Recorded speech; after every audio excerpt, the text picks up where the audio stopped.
Hola, yo soy Pamela, bienvenidos a mi canal. Hoy les hablaré sobre... Los elementos mecánicos se dividen en elementos de medida directa y elementos primarios elásticos.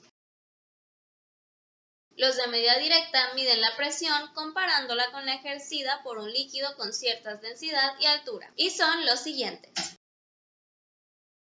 Basado en el principio de Torricelli, los barómetros de cubeta sirven para medir la presión atmosférica y consisten en un tubo de 1 metro cerrado de un extremo y en un recipiente o cubeta, ambos rellenos de mercurio. La medida entre el nivel de mercurio en la cubeta y el nivel de mercurio en el tubo debe ser de 76 centímetros. Y funciona de la siguiente manera. La presión atmosférica empuja al mercurio de la cubeta, lo que hace que el mercurio dentro del tubo se eleve de acuerdo con la cantidad de presión ejercida. Por lo tanto, si estamos a nivel del mar, la presión ejercida al líquido de la cubeta será mayor que estando en una montaña, lo que hará al mercurio dentro del tubo elevarse. A nivel del mar, el mercurio dentro del tubo se elevará a 76 centímetros, mientras que a 111 metros estará en 75 centímetros. Este medidor de presión consiste en un tubo en forma de U y relleno de un líquido como agua o mercurio. Por uno de sus extremos entra la presión a medir y por el otro queda abierto a la presión atmosférica, lo que causa una diferencia de presión, haciendo que el líquido se desplace hacia el lado de menor presión. El manómetro de tubo inclinado está basado en el mismo principio del manómetro de tubo U. La diferencia es que al tener una columna más larga, es más exacto, pues logra hasta 0.25 milímetros de columna de agua de aproximación, mientras que en el de tubo en U es de 1 milímetro, lo cual permite medir presiones muy bajas. Estos manómetros constituyen de un tubo de vidrio de forma toroidal cerrado por un extremo y parcialmente lleno de mercurio. La presión diferencial desplaza el mercurio dentro del anillo, provocando que éste se incline hasta que el peso balancea el mercurio desplazado. El manómetro de campana es un manómetro diferencial en el cual una entrada de presión se introduce en un recipiente en forma de copa invertida flotante en el líquido y la otra entrada de presión comprime hacia abajo la parte superior del recipiente, de forma que su nivel en el líquido es la medida de la presión diferencial.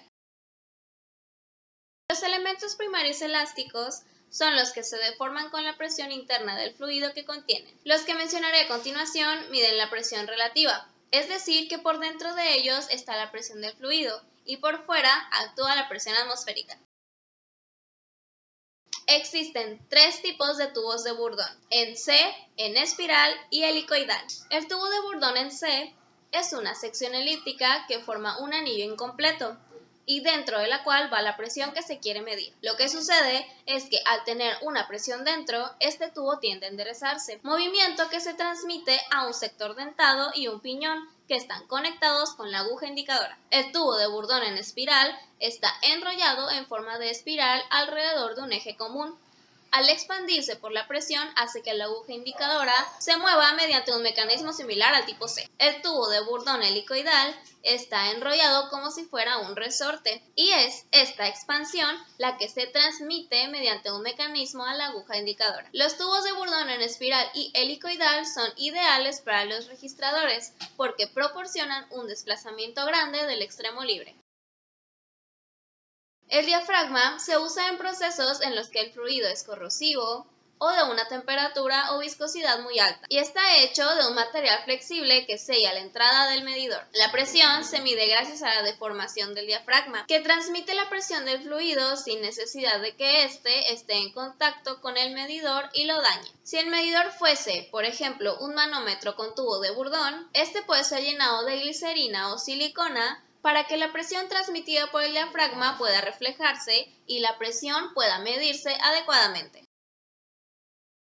El fuelle se usa para medir bajas presiones y puede estar hecho de latón o acero inoxidable y tiene una forma similar a la de un acordeón, con un extremo cerrado y el otro con un orificio por el cual entra la presión a medir, la cual va a expandirlo proporcionalmente. Para que los fuelles duren más, se les puede poner un tubo de Bourdon adentro. A continuación, les mostraré una tabla de comparación de cada uno de los elementos mencionados.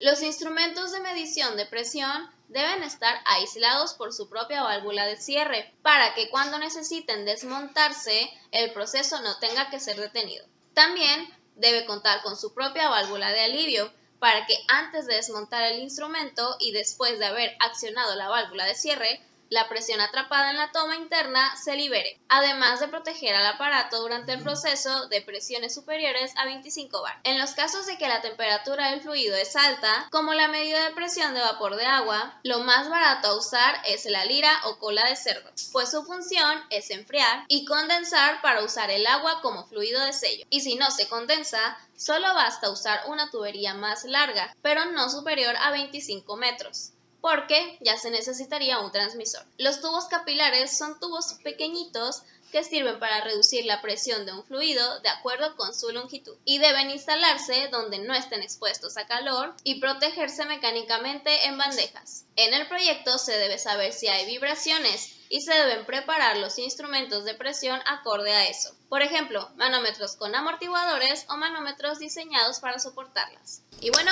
esto será todo por el video de hoy. No olviden darle like y suscribirse. Subo video todos los miércoles en español y los viernes en inglés. ¡Adiós! El tubo de Bourdon en espiral es... El tubo de Bourdon y es esta temperatura o viscosidad